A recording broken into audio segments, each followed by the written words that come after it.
Hello, everybody, and welcome. Thank you so much for being with me here today. So, if you have felt like 2020 was just a year where everything was crumbling and you may have experienced a loss of job or health issues, or somebody that you love had health issues, or your marriage crumbled, or you yourself just felt like you had so much anxiety because there was so much uncertainty. Maybe you lost money, maybe there was betrayals in different areas of your life, but that it was really a tough time for you. You're not alone, and you also have realized that adversity really doesn't discriminate. So adversity is something that we all go through in our life, and this past year we have all had, or many of us have had, a lot of adversity occurring. And as we head into 2021, there's been even more adversity for many. So today I wanted to give you 3 secrets to how to handle adversity in your life when it comes up, and how to move through it. Because adversity, if we can really reach a place when we're feeling that we're in adversity, that we know how to bounce back, then that's where we want to go. So today I'm going to be sharing with you 3 steps to resilience. That is truly what we all need to be focusing on right now, is how to bounce back. How to bounce back. Because we can never control our circumstances, but we can control the way we respond to them. So I want to share with you the 3 secrets that have been studied, that have most people who are really just always tend to lead themselves into a better place practice these 3 things that I'm going to share with you now. So the first one is to focus on what you can control and not lament and focus on what you can't control. We don't want to diminish the negative, but we also want to be able to tune into the good and to have the attitude that whatever has happened, even if it feels like the floor has just dropped out from underneath you, your world is turned upside down, you want to take a look at, okay, what's the good here? Focus on what is the good. Make the decision to swim. Make the decision to move forward, to find the good, to focus on the good.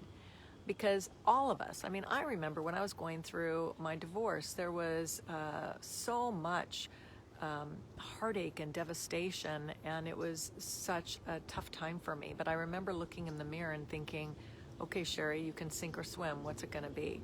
And I chose to swim, and I know that if I could do that, I know that you can do that. You have the capability. It is definitely within you, and you want to. The way that we can do that is, first of all, by making the decision that you're going to swim, and making the choice. Absolutely making the choice. Rhonda Sue, hi, great to have you here.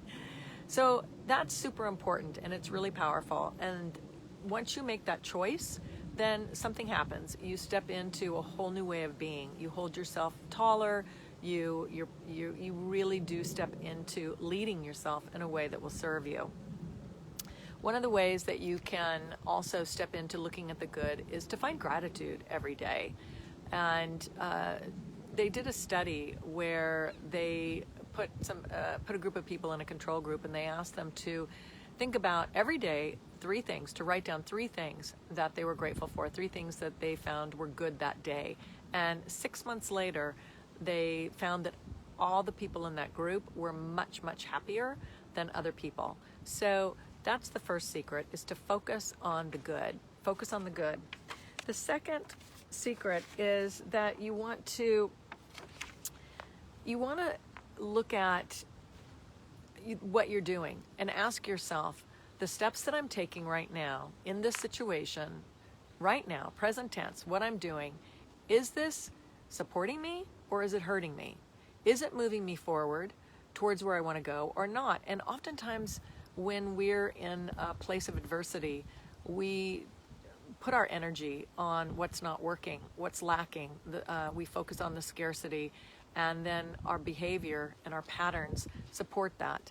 So that's when you want to ask yourself, that's the stop sign for you, to stop and say, hey, wait, is this supporting me? Is this behavior supporting me? Is this line of thinking supporting me? Are my actions supporting me? And take a conscious approach to what you're doing, what you're thinking, and how you're behaving. And if it's not supporting you, then stop. It puts you back in the driver's seat. It empowers you when you can take an honest look at what you're doing, stop, and change gears, change directions. The third secret is to have faith and to know that God is right there with you. That no matter what you're going through, that there is a power far greater than you. Hey, Stephanie, great to see you. Thanks for joining. That there is a power. But the third secret is to know that God is with you. Have faith. Fight for your faith. Know that there is this power that is so much greater than any circumstance you could ever be going through. So no matter what adversity you're facing right now, know that God is with you, and that God is a power that supersedes anything that could be happening in your life. He is there to support you, to nourish you, to love you, to guide you, to illuminate your path, to put light under every step that you take. All you have to do is trust it. Allow that guidance to really move you forward. Surrender to that guidance, because when we're in adversity, it's really difficult to see our way out of it if we are left to our own devices. And why is that? Well, it's because, and I often say this quote, but it is so true. It's, hard to solve a problem at the level it was created. That's Einstein's. You have to get above it. You have to get a bigger perspective. And when we are in that rabbit hole, it is hard to have a perspective that's going to take you up and lift you up.